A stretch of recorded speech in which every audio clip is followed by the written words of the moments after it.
jo to attālināti tā nevar parādīt, tas ir klātienes tā kā darbība. Tā kā visi tie, kas skatās attālināti, 28. aprīlis, ja?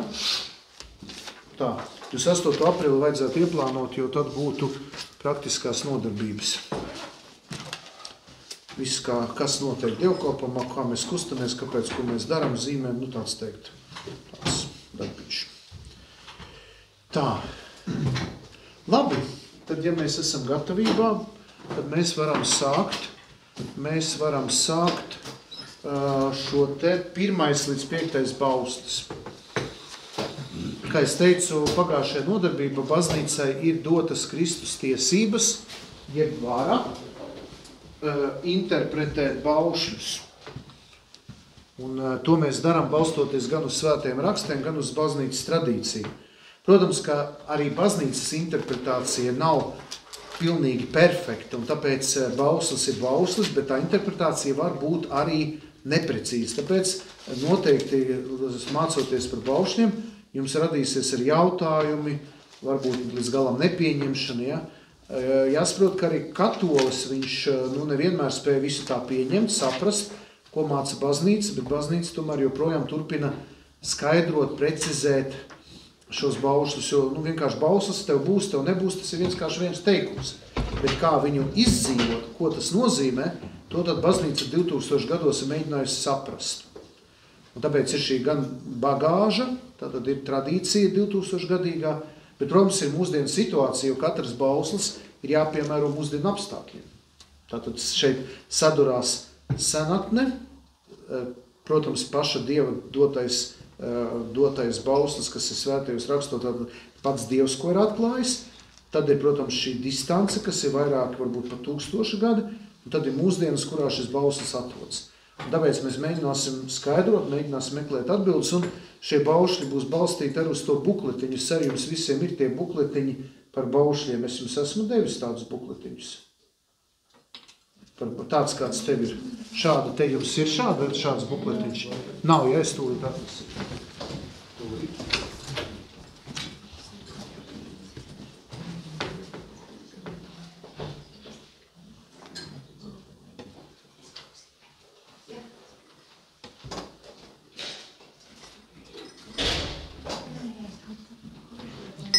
Šis tu jums arī noderēs grēksūdzēt. Šie ir jautājumi, kas ir domāti, lai sagatavotos grēksūdzēt. Izdaliet katram.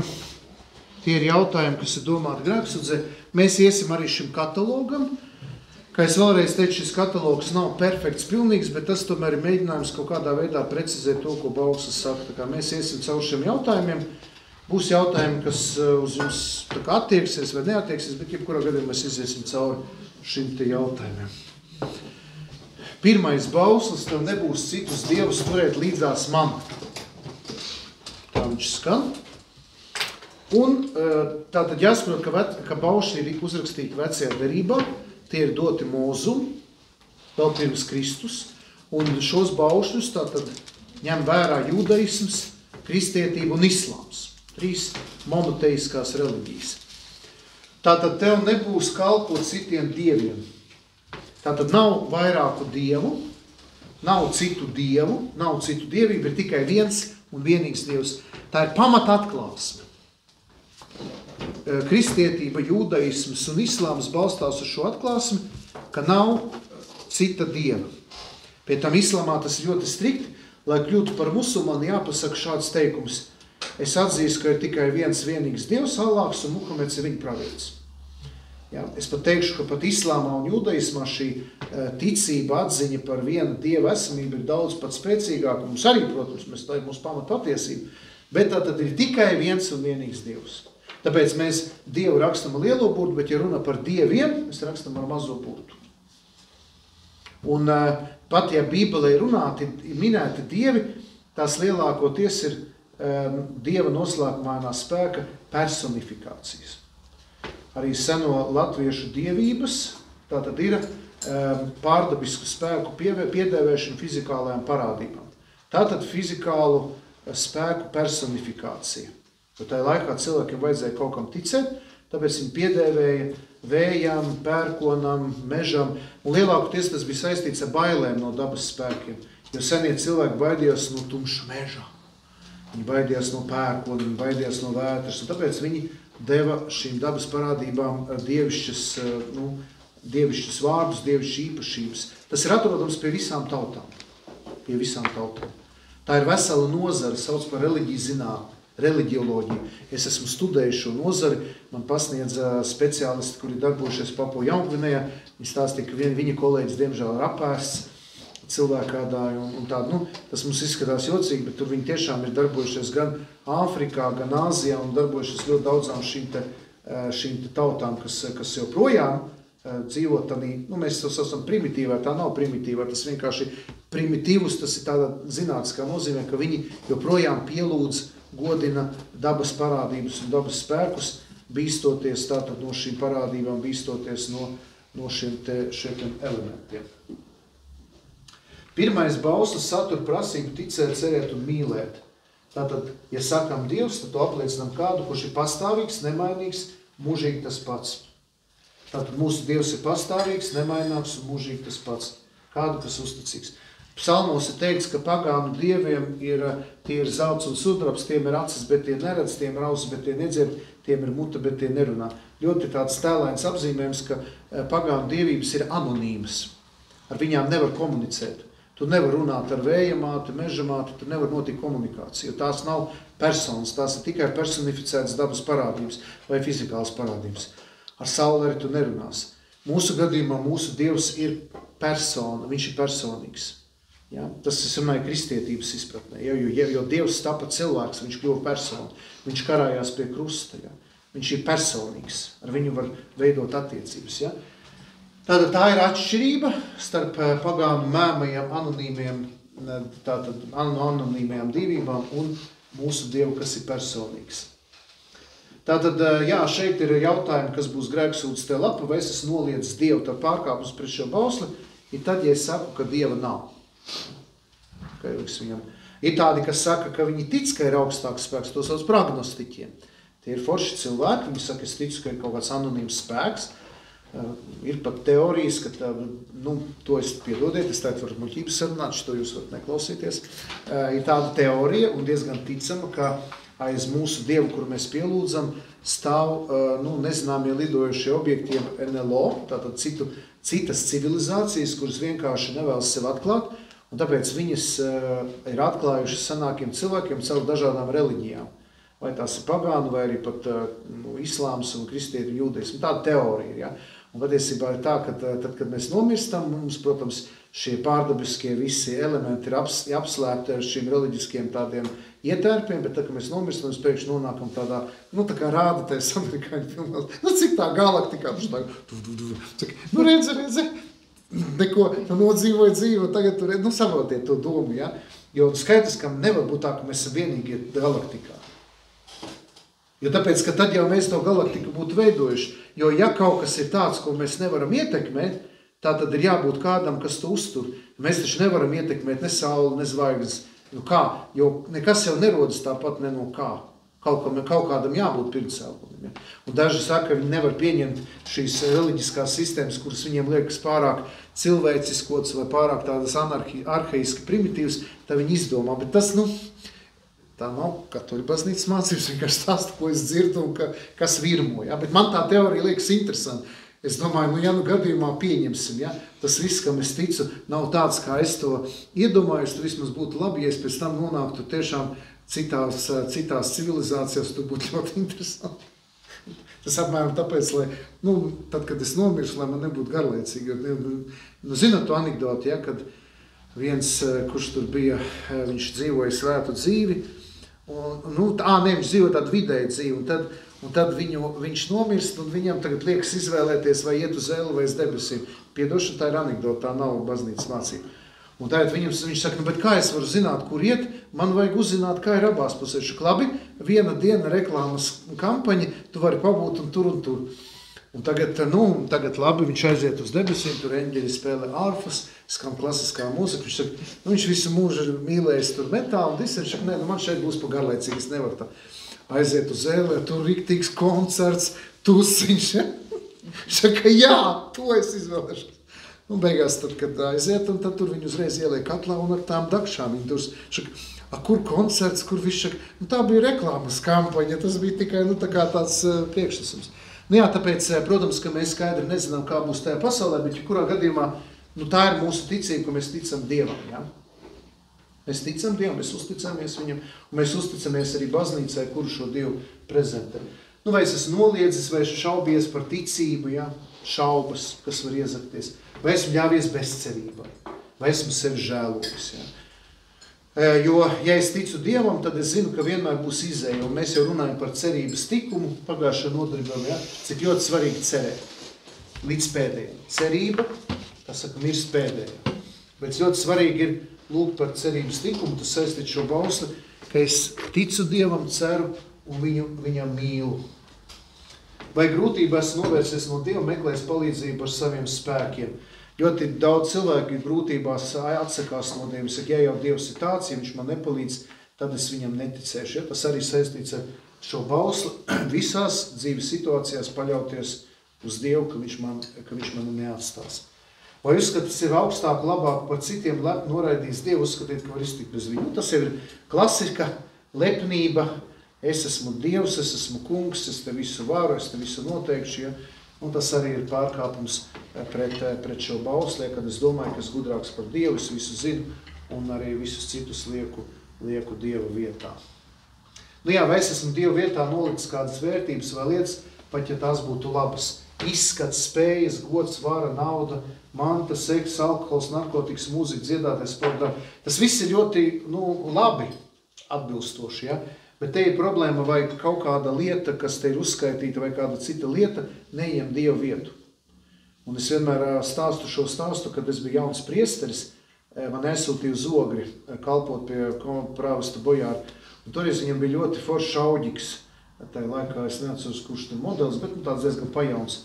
Un es to gadu kalpoju, un es ļoti pieradu pie tā auģika un pieķēros. Un tad, kad mani pārsūtīs cita draudze, es ļoti biju pieķēries, un es, baigi gribēju un tā.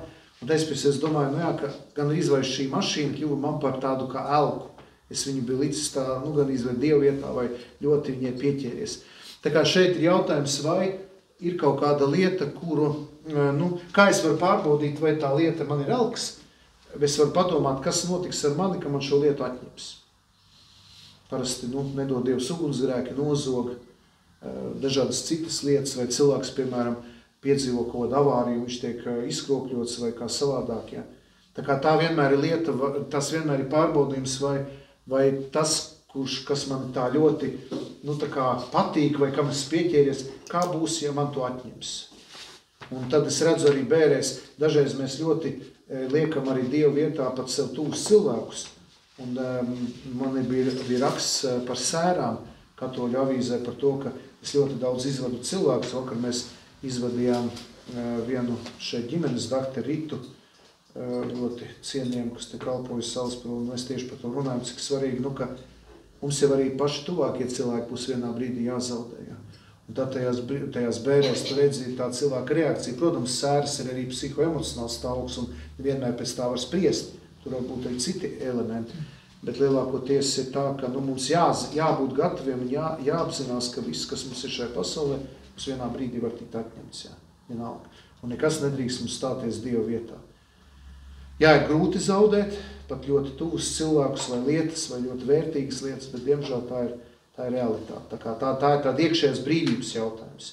Kristietība māca ar iekšējās brīvības jautājumu. Ja man ir pateicība Dievam, bet ja man var tikt atņemts, arī tad es nekritīšu izmisumā, neizdarīšu pašnāvību, mana dzīve nebeigsies ar to. Es zinu, ka man ir kāds, kas man tur uz savām rokām, ir kāds, kurš man nes uz savām rokām, kad ir kāds, kurš man nekad neatstās.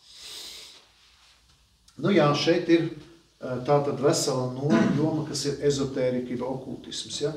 Šis bauslis aizliedz, un arī svētajos rakstos stingras norādes, pie demoniskiem spēkiem, zīlēt, pētīs astroloģiju. Jūs zināt, ka astroloģija ir kaut kas cits nekā astronomija, jo astroloģija ir zīlēšana ar zvaigznēm.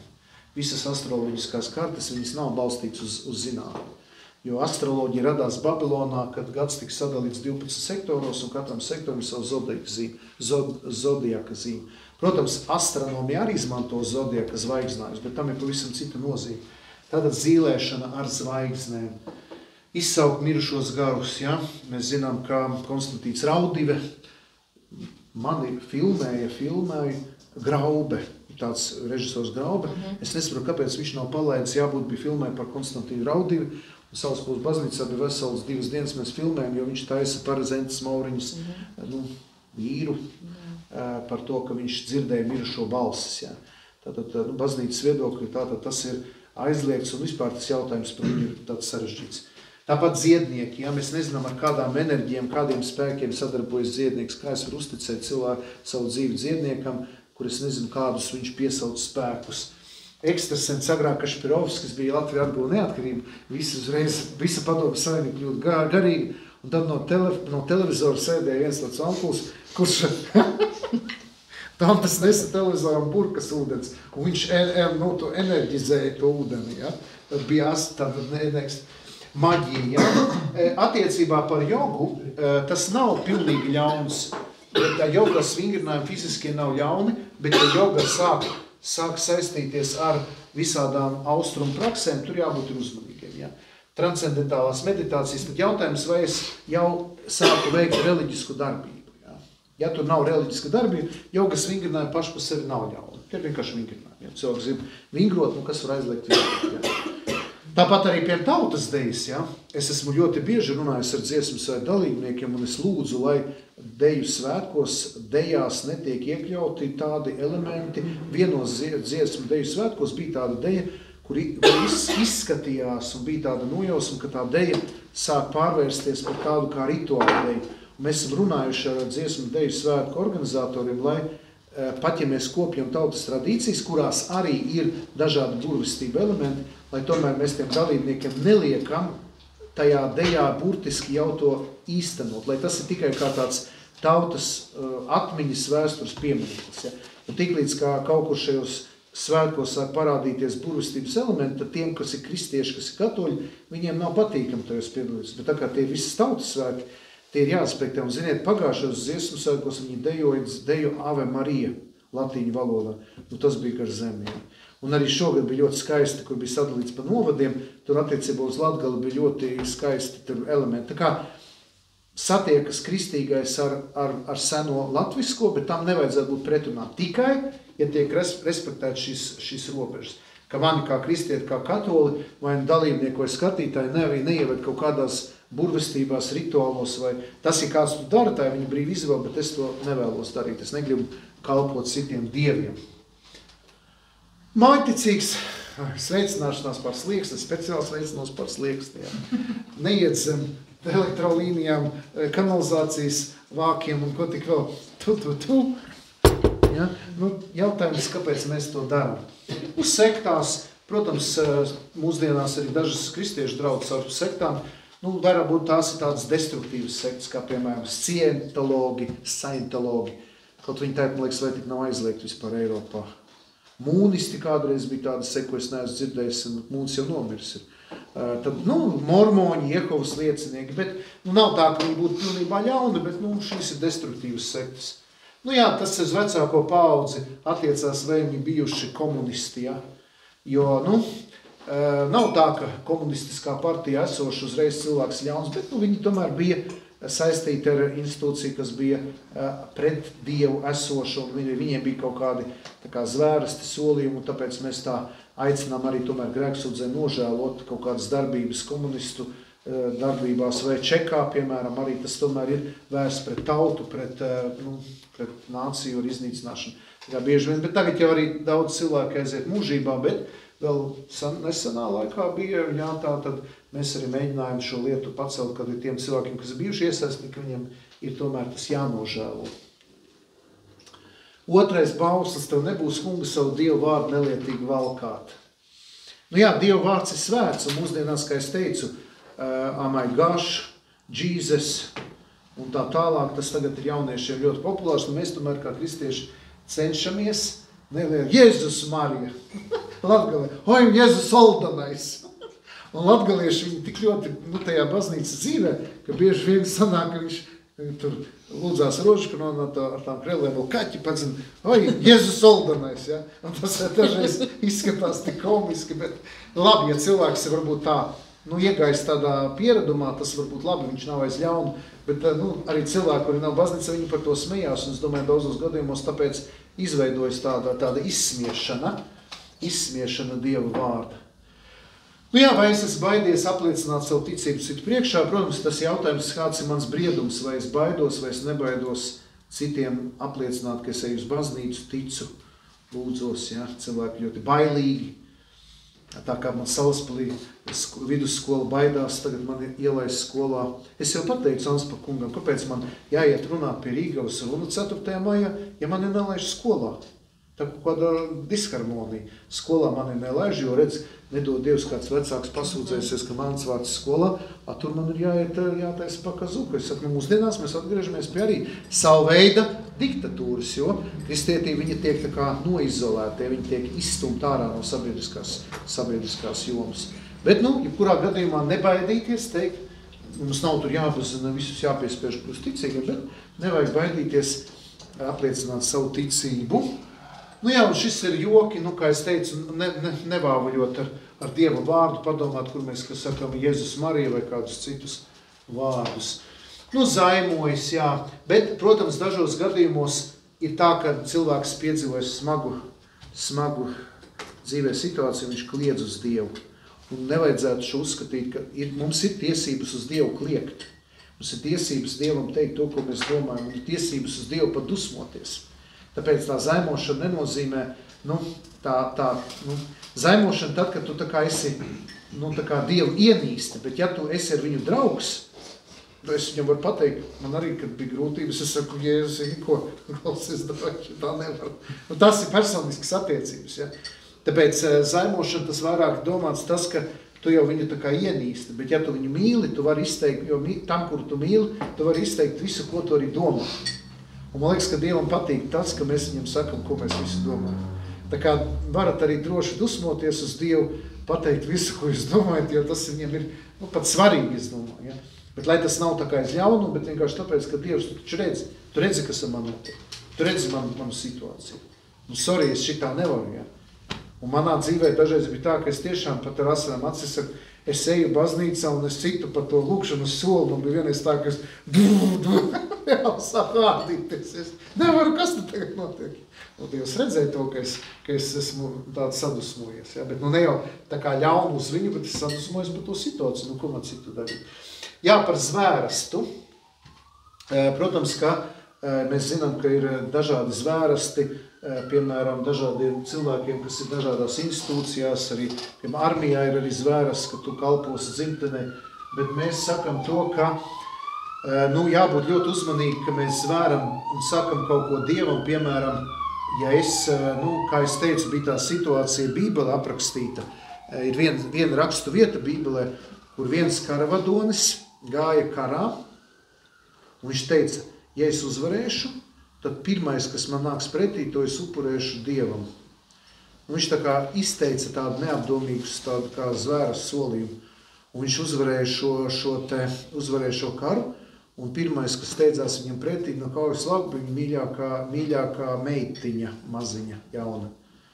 Un tad viņš bija spiesis viņu upurēt, tā kā nogalināt veltīt Dievam, un tāpēc ebrejiem ir veseli svētki, kur viņi apraud šo meitenīti, kas tika upurēta neapdomīga solījuma dēļ. Es domāju, šis stāsts Bībelē, varbūt, ka viņš arī ir izdomāts, jo Bībelē ir daudz stāsti, kas ir pamācoši stāsti, ka tas ir tieši vērsts to, lai mēs būtu uzmanīgi šādiem solījumiem. Un dažreiz cilvēks iet, viņš saka, Dievs, ja tu man palīdzēs, tad es tev to, šito, un beigās, ka palīdz, tad bai, ne to, šito, ja.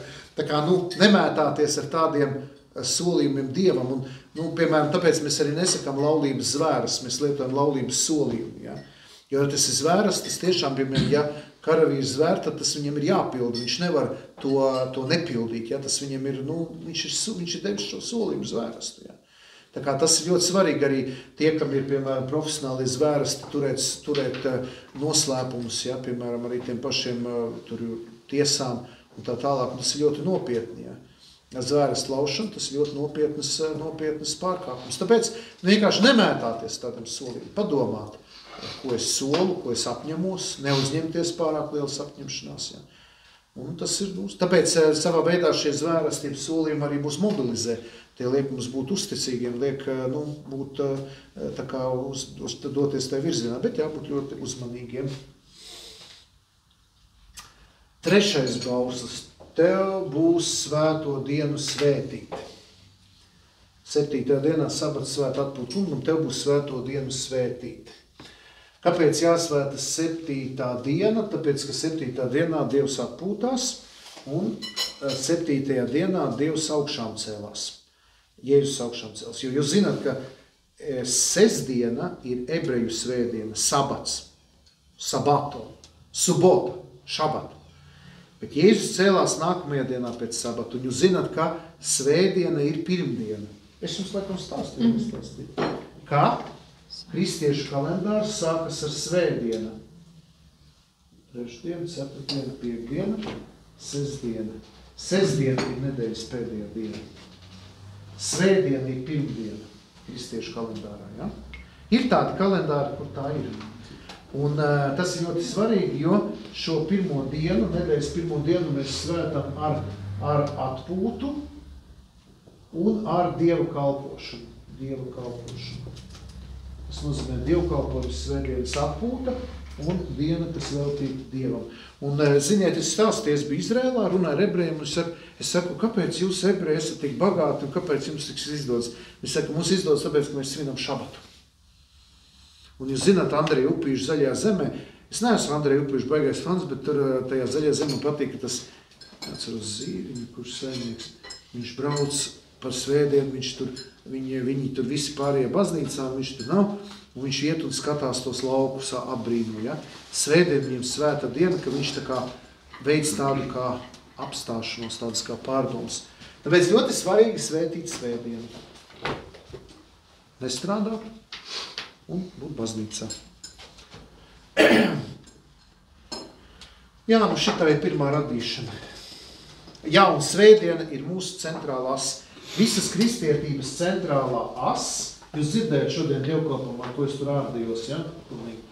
Tas kā uz augšu pasis, pēc tā Balgonas krustaceļa, man vairs tas šitā pacēla parāva uz augšu, ja? Tātad mūsu kristīgās ticības centrā ir lieldienas, tas ir centrs. Ziemassvētki nav centrs, lieldienas. Un katra svētdiena ir kā mazās lieldienas. Mazās lieldienas, ja? Lieldienas. Un tas veido centrālo asi, ja? Centrālo asi. Visa kristieša dzīve sastāv no lieldienām kā kulmināciju un katra svētdiena kā mazās lieldienas. Ja? Tā kā tas ir ļoti svarīgi to izdzīvot, to atzīmēt, to dzīvot. Tātad vai svētdienās, svētdienās neapiltē svēto misi, ļoti daudz cilvēkus uzskata, ka tas nav nekāds grēks. Nebija svētdiena baznīcā, bet svētdienas baznīcas apmeklējums nav tikai mums svarīgs. Jūs redzat, ka Salaspilī ir pilna baznīca, pilns stāvoklis, un es to bieži uzsvērs, ka tā ir liecība Salaspilī. Jo visi Salaspilī tagad zina, ka katoļu baznīca dzīva. Kāpēc? Tāpēc, ka stāvoklumā nav kur nolikt mašīnu, un tāpēc, ka baznīca pilna. Un mana neaiziešana svētdienas baznīcu principā ir liels cirtiens arī draudzē, jo ja tāda kā es būs daudzi, tad baznīcā sēdēs dažas babas, priesteris viens pats tur, un tad viņam arī būs sajūta, ka, te jau neviens nenāk, nevienam jau te neko nevajag. Visi svētdienā cep gaļu, šašliku, izbraucieni, pasākumi, festivāli, kas, jo svētdiena tas nav tikai mans personiskais, tā nav mana personiskā lieta. Tas ir mans ieguldījums draudzē. Jo, ja es redzu brāļus un māsas, kas ir atnākuši svētdienas misi, tas man ir stiprinājums, jo vienam grūti ticēt. Es nāku svētdien, lai stiprinātos ticībā, jo es redzu kopienu, es satiekos ar brāļiem māsām, es dzirdu priesteres prediķi, lasījumus, man iedvesmojas, gūstu spēku. Ja es sāku neregulāri iet svētdienu uz baznīcu, tad automātiski viss lēnām attālinās. Ja nav regulāra grēksūdze, ja nav regulāra baznīcas apmeklējuma, tā ticība izplēna. Un to var ļoti labi redzēt tagad, kad nāk tie saucamie zēla katoļi. Zini, kas zēla katoļi? Ziemassvētku lieldienu katoļi, ja? Viņi nāk tā kā tādi aborigēniņi. Es viņus netiesāju, paldies Dievam, ka viņi atnāk, ja? Bet tur ir pilnīgs kosmos, tur ir planetārisms. Viņi no ticības neko nesaprot. Man ar viņiem kā jēlām moliņām, viņi neko nejēdz, viņi ir atnākuši. Ja? Viņi ir redzējuši tikai Ziemassvētku eglīti un pūpolu svētdienas, pūpolu lieldienas. Ja? Un tad man jāmēģina kaut kas izdarīt, jo viņiem nav ne ņuks, ne poņa, ne čujs, ja? Nekas. Un kā tad viņam to iedot? Ja?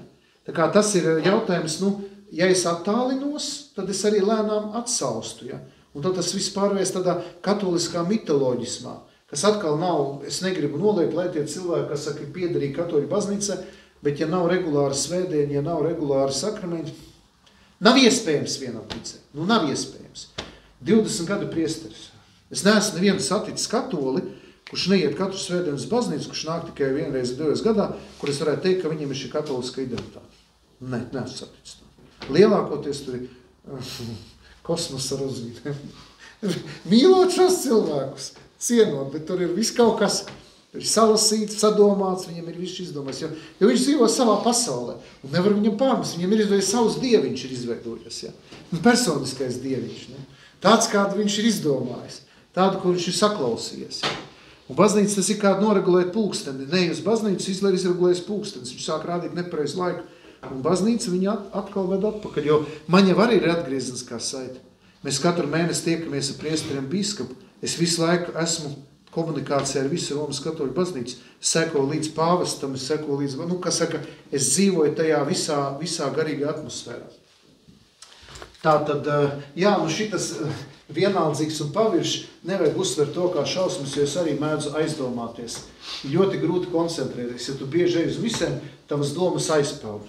Bet nevajag baidīties, jo, ka viņas aizpeld, viņas arī atpeld.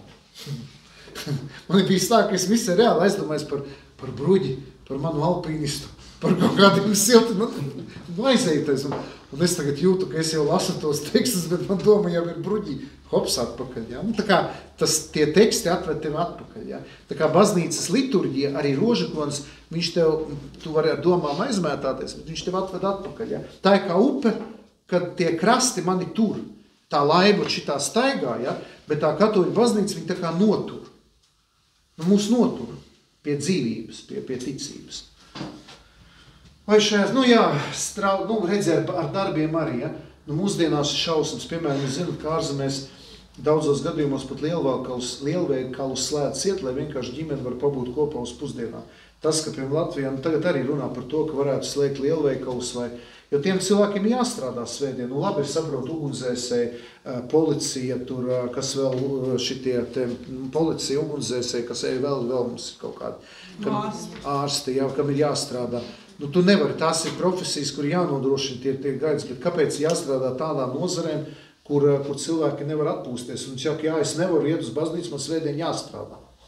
Labi, bet man liek visu laiku maiņas svētdienā. Bet tad parunā, varbūt, ka nevajag tā, ka katru svētdienu maiņa, lai kādā citā dienā. Kristiešiem jāpacīnās par svētdienu. Savādāk tas tā pasaule tādā, kas tur svētdienu. Tagad tā jau uz rukā tikai, ja. Tā kā tas, protams, ka ir iemesli, kad es varu svētdienu neapmeklēt baznīcu. Tur ir slimība, mājas sols, piemēram, lopi, govī. Tu nevari esiet esmeni, ja, kuriem kādreiz laukos. Viņi nevar pateikt govī. Nē, šodien svētdienu es tagad neslaukšu. Prātās sajūgs tā govs.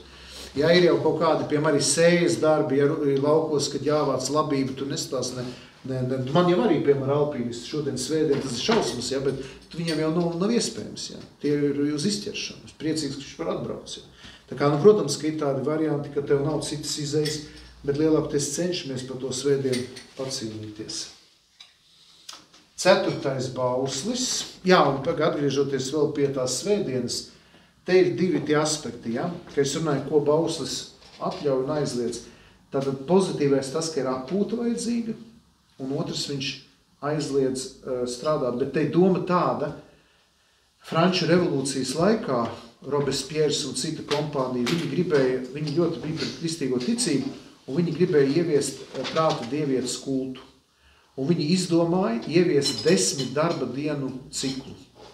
Lai pretotos judeo-kristīgai nomāšanas sistēmai, viņi nolēma ieviest, ka 9 dienas strādā un 10 brīva. Tas ir Franču revolūcijas laika.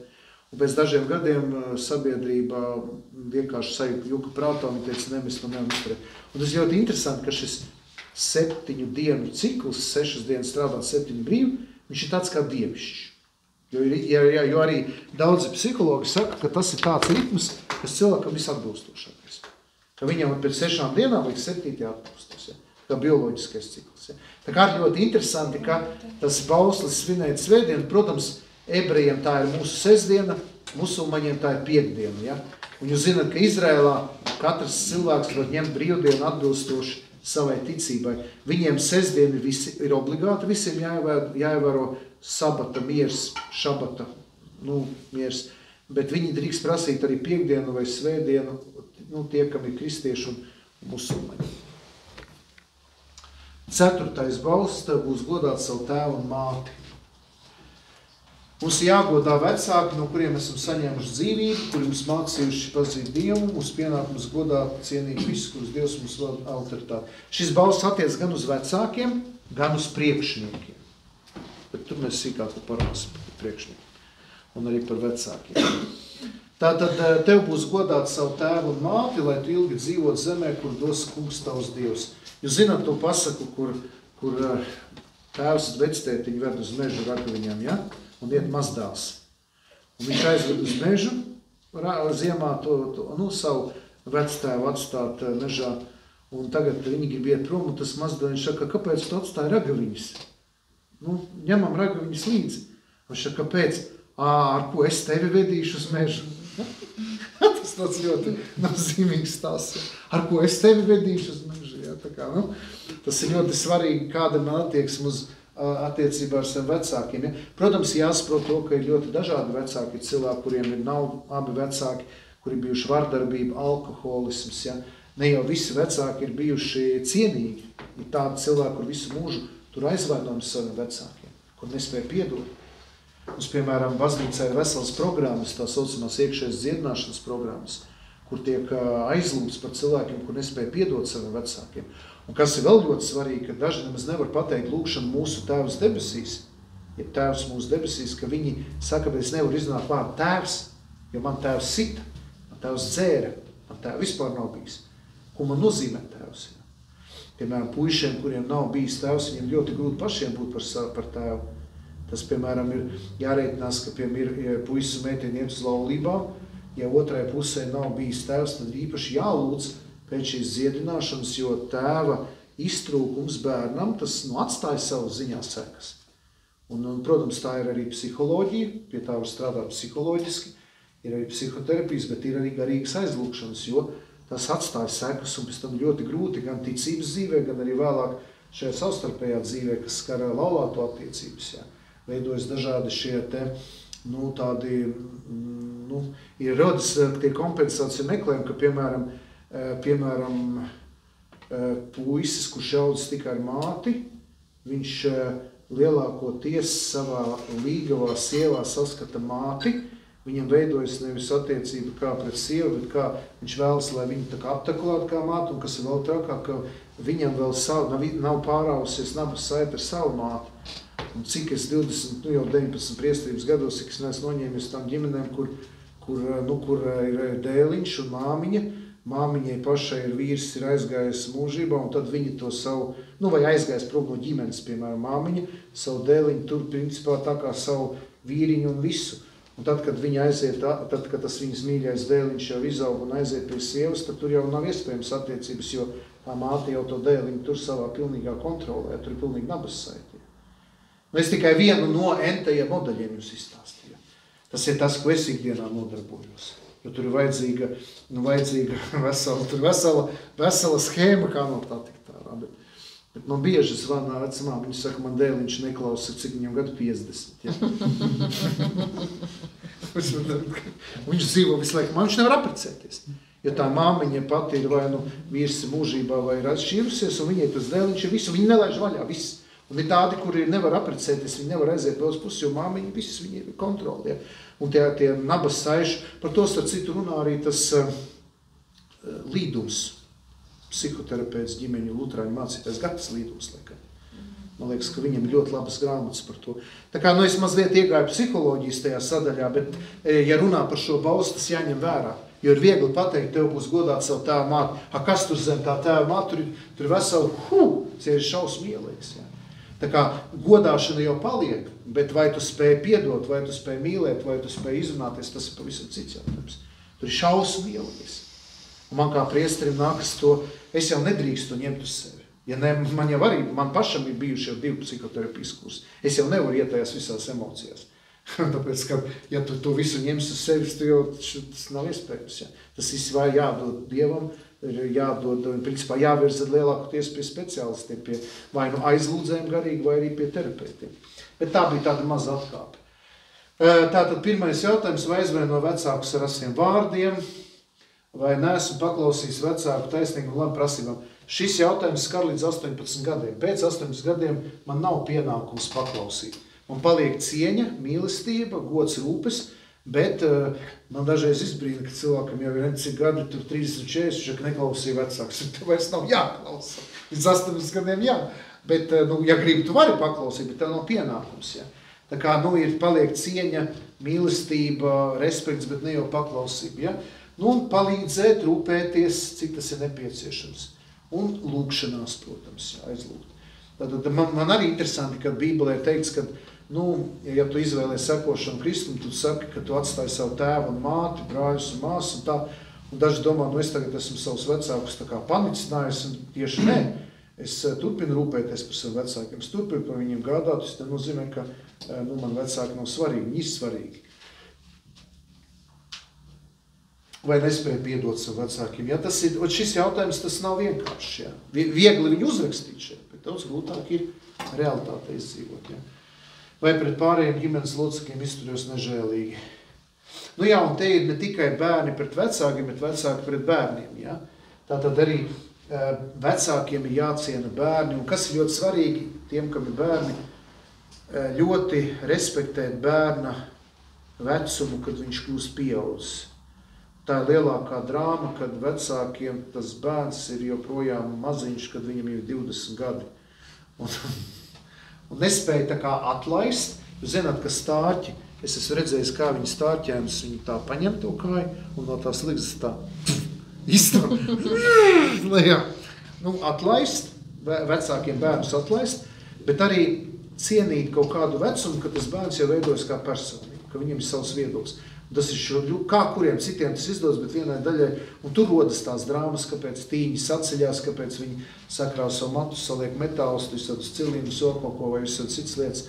Tāpēc, ka vienkārši viņi grib būt pastāvīgi. Ja? Bet tā ir atkal lieta, kas ne tikai saistīta ar garīgumu, bet arī ar psiholoģiju. Ja? Bet tas, ka jāļauj bērnam arī izvēlēties profesiju, vai ja viņš grib kļūt par priesteri vai klostermās, nevajag viņu tā kā kontrolēt. Bet es vēlreiz saku, vecāku kontrolas mehānisms pret bērniem ir dziļi saistīti ar viņu pašu pieredzi un ar psihoemocionāliem ievainojumiem. Jo vecāki rīkojas, viņi kopē savus vecākus, un te veidojas paudžu kopijas. Ābols, ābels tālu nekrīt.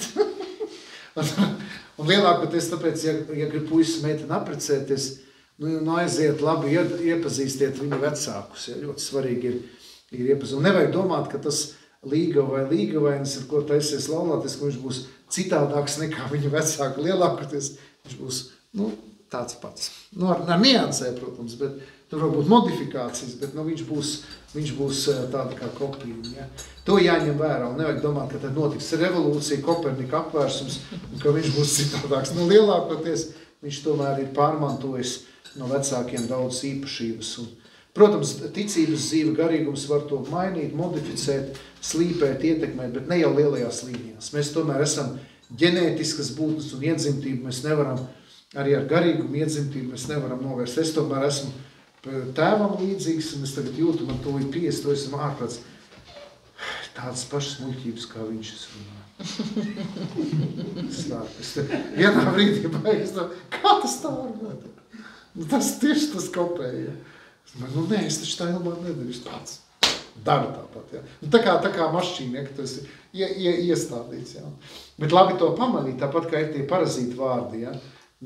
Man arī kā priesterim es jūtu dažreiz prediķos lietoju parazītu vārdus. Ja jūs jūtat man parazītu vārdus, sakat man, jo man jāri vērā. Tu pierod pie kādu vārdu, visu laiku viņu atkārto.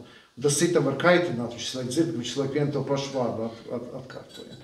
Tāpat mēs arī nesam sevi kaut kādus tos vecāku kodus, kas ir, daudz arī labus. Ne jau tikai sliktu, arī labu. Mēs jau paņemam labu arī. Vai neesmu iepazinājis savu bērnu ar Dievu nelūdzos. Ļoti svarīgi vecākiem nodot ticību tālāk bērniem. Tas nozīmē, ne jau viņus uz ceļiem spiest, skaitīt entās lūkšanas, bet tomēr lūkšanas tūrītas, svētdienas apmeklējums. Un man ir prieks, ka mums uz baznīcu ģimenes brauc ar bērniem, tas man ir kā saldais ēdiens. Jā. Jo, kā savādāk? Kā jauniešiem nodot ticību ģimenē? Viņi redz, ka vecāki tic, viņi arī tic. Ja? Ģimene ir visspēcīgākais ticības nodošanas veids.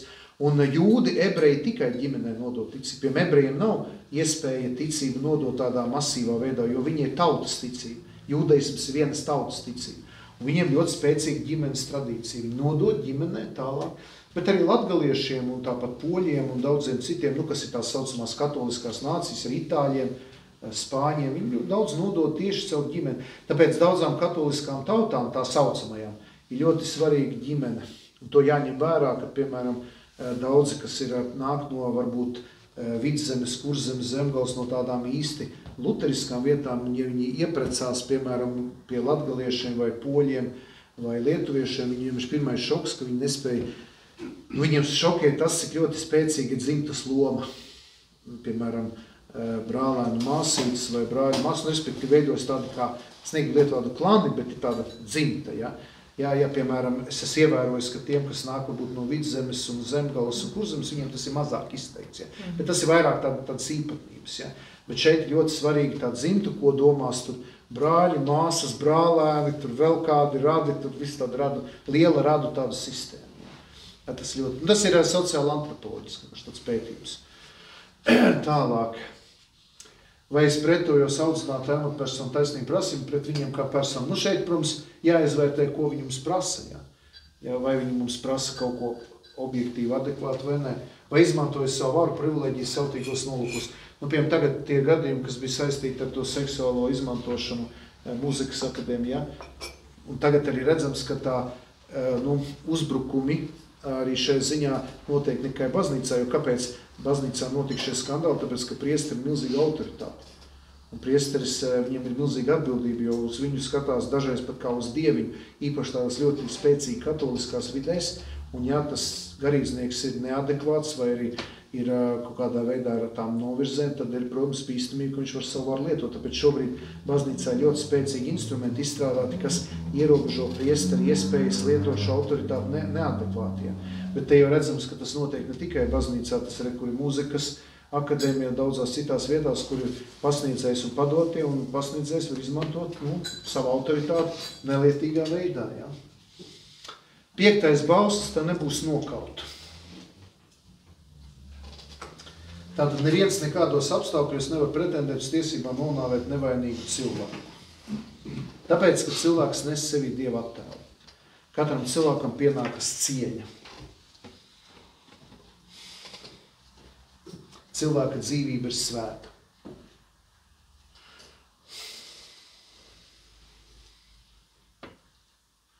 Tātad, kāda tātad ir nokaušanas veida tīša slepkavība? Aborts, eitanāzija, tīša eitanāzija.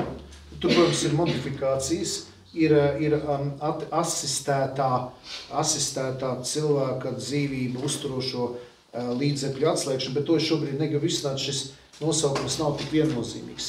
Ir ļoti šobrīd ļoti plašas diskusijas un arī visā pasaulē, kur ir tā robeža, kur tomēr ir tiesības atslēgt cilvēku, kurš veģetē, kurš pilnīgi tādā veģetīvu stāvu, kuram nav iespēja pilnībā būt izārstētam, kur ir tā robeža, kur cilvēks var iejaukties. Bet baznīca ir pret eitanāziju kā tādu pašnāvību, kaut arī šeit arī ir cilvēki, kuri novest līdz afekta stāvoklim, un kādreiz baznīca neglabāja pašnāvīgus.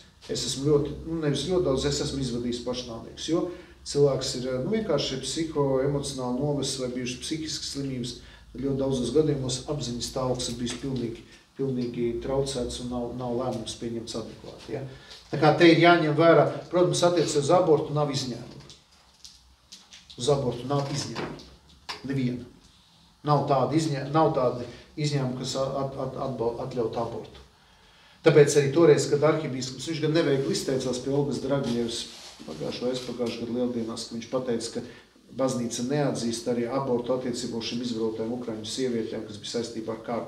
Viņš to varēja pateikt ar empātiju, viņš varēja izskaidrot, tas viņš vienkārši nobliez, un tāpēc tur 3 dienas viņi vienkārši tur Twitteri un sociālos tīklos ārdi ārā. Bet principā nav tādu gadījumu, kad aborts būtu pieļaujams. Ieļaunojums tas ir nogalināt ar vārdiem, ja? Nogalinam ar vārdiem, ļoti svarīgi, nenogalināt ar vārdiem. Un cieņa pret veselību, ko? Dzeršana, smēķēšana, visas pārējās veselību graujošās lietas, cienīt savu ķermeni kā Dieva templi, saudzēt sevi, iet pie ārstiem, cienīt veselību, saudzēt veselību. Jā, tas ir. Arī ietilpst, es varu nogalināt sevi vienkārši neārstējoties vai nejot uz pārbaudēm, dzerot un tā tālāk. Tā, zinātniskie pētījumi ir daži pētījumi, kad ir pieļauta, cilvēka izmantošana pētījumos, bet tur ir tā saucamā bioētika, kas to nosaka. Un pavisam nesen bija runāts par to, ka svarīgi ziedot orgānus, baznīca atzīst un pat veicina orgānu donoru lietu pēc nāves. Tā kā katolim pat ir ieteikts ierakstīt vai pasē vai speciāli reģistrā, ka viņš atļauj savus orgānus ziedot pēc nāves kādam citam cilvēkam. Tikai, protams, nevajag savas nieres pārdot tirgotājiem. Nekāda orgānu tirsniecība netiek atļaut. Lai tas ir cēli, bet nevis, ka es tagad tirgojos ar saviem orgāniem. Cieņa pret mirušiem, jā. Cienīt kapsētas, cienīt abadījumu vietas, ar cieņu izvadīt cilvēku ar lūkšanām, jā. Nemētāt urnas, jā. Tas ir ārprāts. Katoļu priesteris nevar piedalīties kremācijā, ja cilvēki pēc tam pelnu skaisīs kaut kur, Daugavā, jūrā, Līvu laukumā, jā.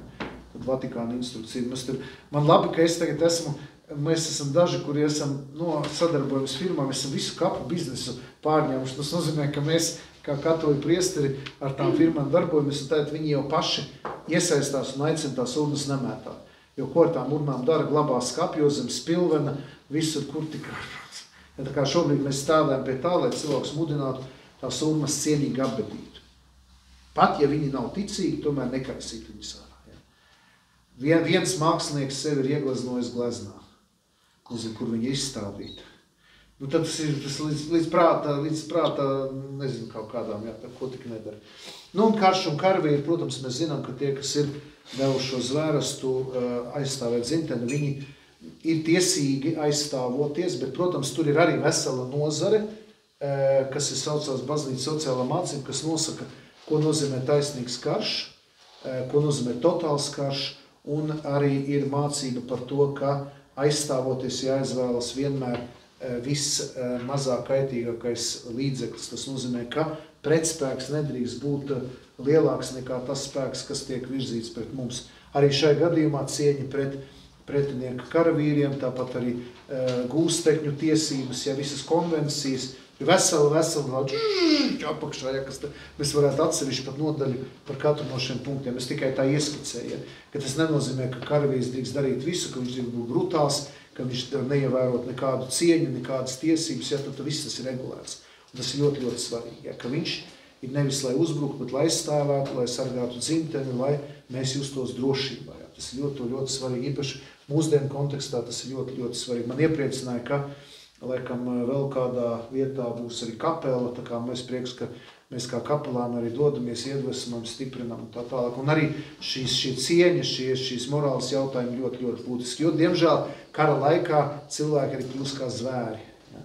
Daudz stāsta, ka reāla karā cilvēka cieņa tiek mīdīta ar kājām uz zemi. Tā kā tas, lai lūdzamies, lai nav karš, un kā man pirms šī kara Ukrainā teica viens karavīrs, viņš teica, mēs esam tāpēc, viņš teica tā, lūdzieties, lai mums nebūtu jāstrādā. Jā, jau bija diskusijas, kad tad, kad vēl nebija tas karš, tad bija tāda sēde, ka tā armija neko nedara, viņi sēž, tur veģetē un nekas tur nenotiek, un kāpēc viņi tur vajadzīgi, kāda jēga, tā, ka vēl nebija šis kolonizācijas karš.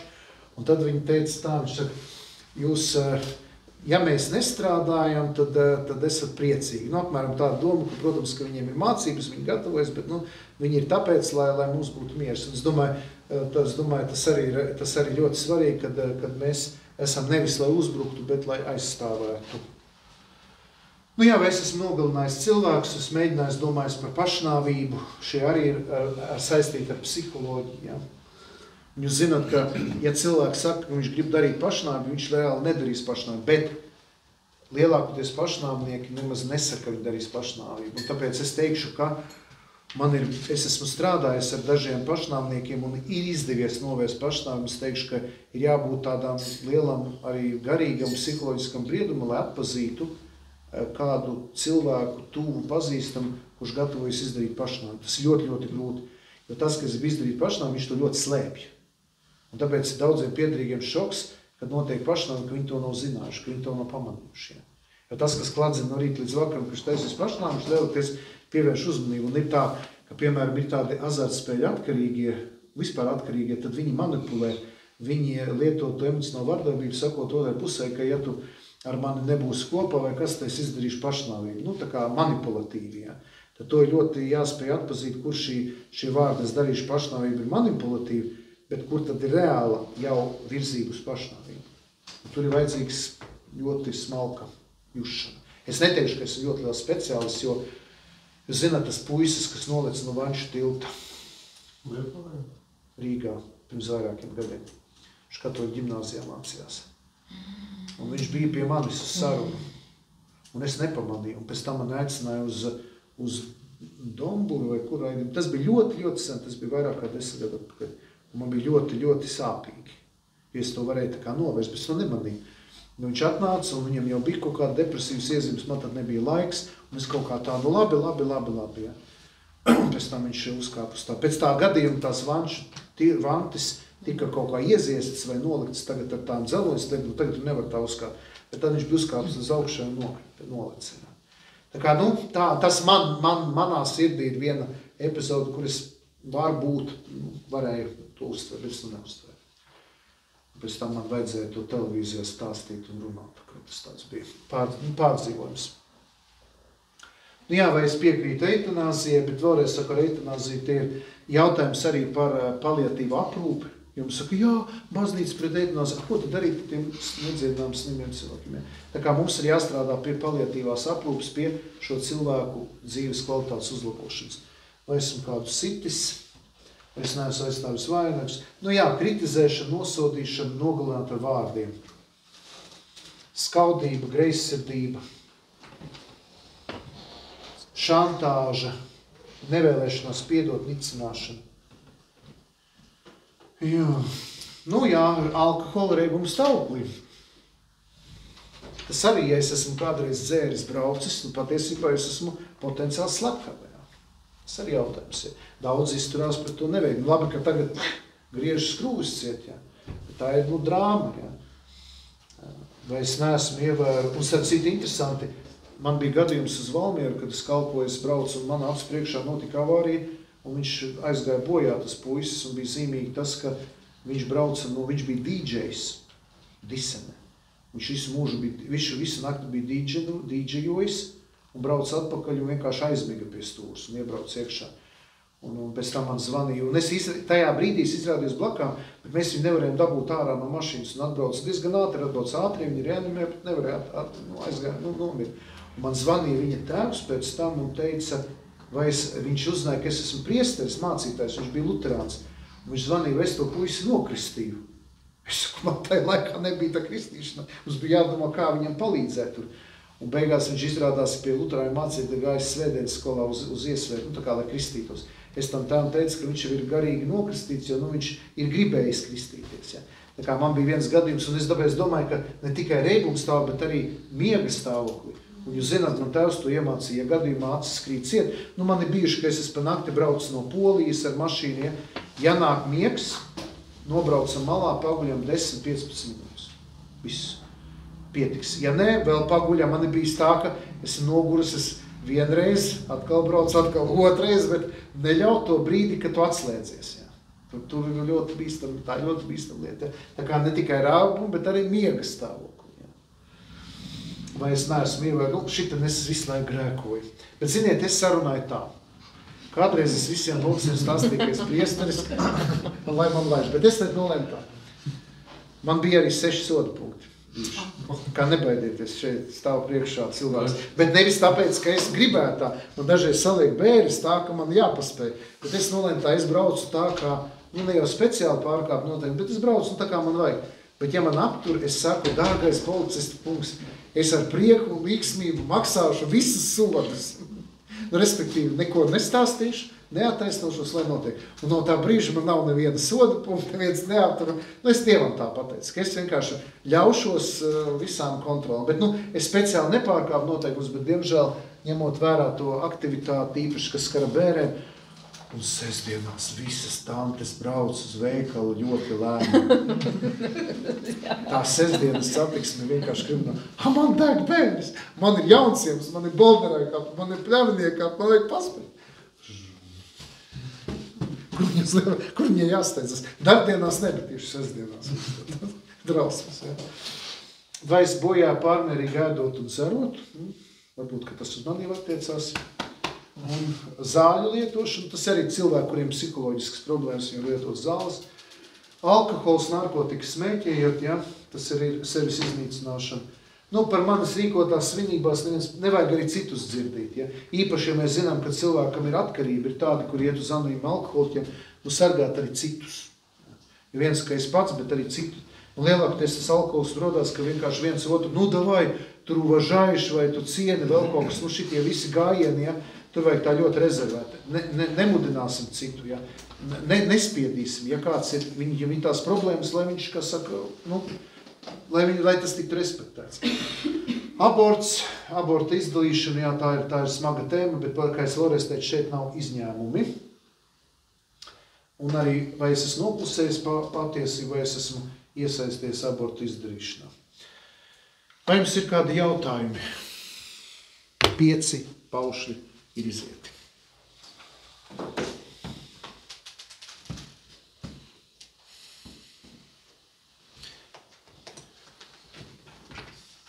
Jums būs arī grēksūdzi, jūs varēsiet, tie, kas gribēs iesvētīties, jūs varēsiet arī šeit, tad pie šīm lapiņās vienkārši apvilkt tās jomas, kas skar jums, un tad, ja iet uz grēksūdzi pie šo lapiņu, tādā veidā izsūdzēt grēkus. Ja jums vajadzēs sūdzēt grēkus. Principā, grēksūdzi arī būs tā kā atbildes uz šiem jautājumiem. Es atceros pirmā grēksūdzi, un es domāju, ka man zeme atvērsies.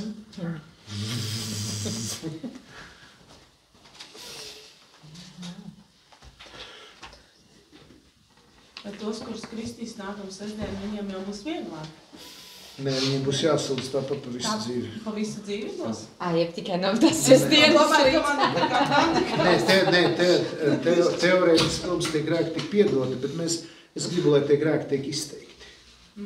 Es gribu, lai viņi tiek izteikti, jo tas ir ļoti svarīgi, jo vēlāk arī dzīvojot katoļu kristiešu dzīvi, tāpat nāk lien ārā.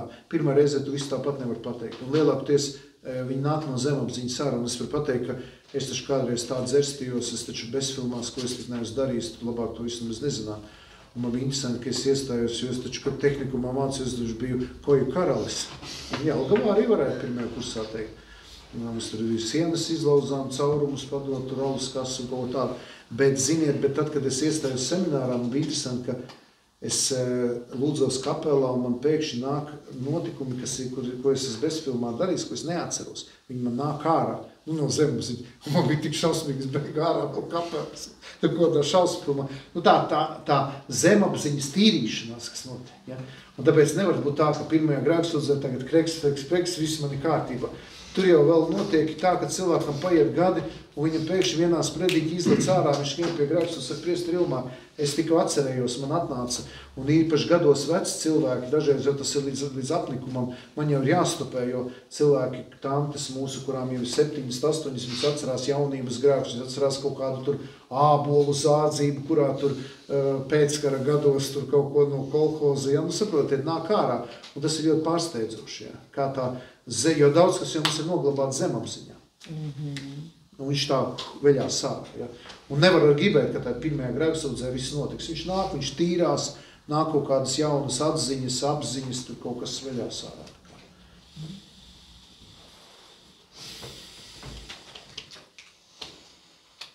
Kā tā? Jā, un es jūs gribu aicināt arī nāciet uz šiem dievkalpojumiem lielajā ceturtdienā 18.30, tas jāpaņem būs kaut kāds pulveris, bet es mazgāšu kājas. 12 vīriešiem fiziski mazgāšu kājas. Un piekdienā arī tā priestara gulēšana uz zemes, 3, tas būs iespaidīgi. Un, protams, 6 aicinu nākt uz uguns ūdens mistēriju, kaut vai tāpēc, lai turētu īkši par mūsu kristīniekiem, kurus kristīsim. Tā būtu laba solidaritāte, ka jūs tur būtu. Protams, baznīca būs pārbāsta līdz malām, nevarēs iet iekšā. Es speciāli izveidošu zonu kristīniekiem, lai jūs netik nospiest. Tas ļoti svarīgi, lai jūs nepazustu, jo es gribu jūs izcelt. Jo tur būs pārbāsta, tur būs tā, ka visi balkoni būs pilni, viss būs pilns līdz malām. Tāpēc tur jāizdomā precīzi viss skaisti, lai nav hauss. Un padomājiet arī par fotogrāfu, visu pārējo tā, lai būtu brīnišķīgi. 5:30 satiekamies, vai mums nav tā? 5:30 labāk, jo es tad jūs nofiktēšu, es nelaidīšu arī tāpēc baznīcā, es negribu balagānu. Viņas tā saskrien baznīcā, un tam viņas jādzen ārā uz uguns, kur es ceru, ka baigi nelīs. Ja līs, tad būs jādomā cits veids, bet tā normāli es aizstājuši ciet, un mēs visi ārā gatavojamies. Un tad iet svece lieldienu, kristībnieki, un tad visa pārējā tauta. Tā. Tad cerāk pie baznīcas. Jā.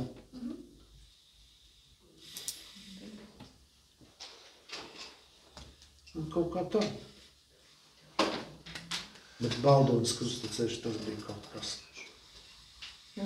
It sevišķi 14. stācija bija, es biju šokā, īstenībā. Bet ļoti daudz priesteri mācītāji. Man arī pat liels prieks par komandu. Tas, ka tur dalībnieki cieta, tas cita lieta, un ka varbūt visi nebeidz, bet te bija svarīgi tas process, un Baldona arī ļoti ezotēriska okulta vide. Un arī luterāņiem tur neiet viegli. Baldonieši, es mīlu Baldonu un baldonieši, bet viņi arī tādi ieņemti no sevis, kā garīgi saka. Viņi ir baigās zvaigznes, viņiem ir vēsturi tā, un Baldonē kaut ko taisīt, tas prasa lielu piepūli. Piemēram, kultūras nama vadītāja, es negribu viņu notiesāt, bet viņai es iedevu plakātus par krustceļu. Viņa tik laigi, latviski, tas ir latviskums. Un brīnišķīgi, un priesterīt, un es uzlikšu plakātus. Figu. Speciāli nobāzu lēlu, neko neizliku.